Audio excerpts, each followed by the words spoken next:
the sensible way to proceed, whatever the exact nature of the question is to solve what is the existential issue, which is, does Scotland remain part of the Union or not?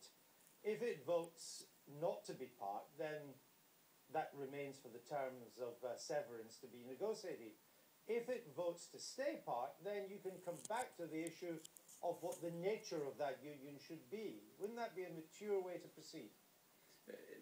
It would be our way of proceeding, but better if we're having the referendum to decide Scotland's constitutional future, to ask the independence question, which has now been framed and which we will ask, and to ask at the same time, for those who want to go part of the journey with us, do you want more powers only? Now, that's a perfectly mature and sensible approach to take as well. But that's not your party's policy. Your party's only to ask, your policy is to ask one question.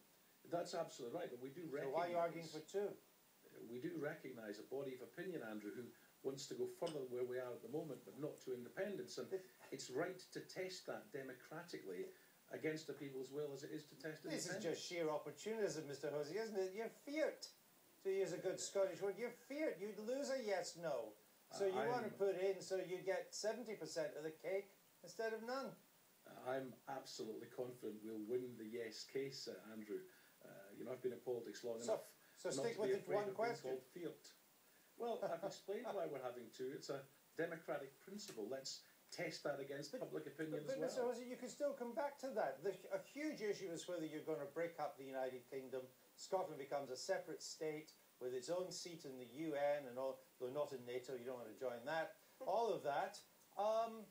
Let's resolve that one way or the other. And if the answer is no, we still want to stay part of the United Kingdom, then you can come back to the issue of building on the existing devolution. It sounds to me entirely logical and reasonable.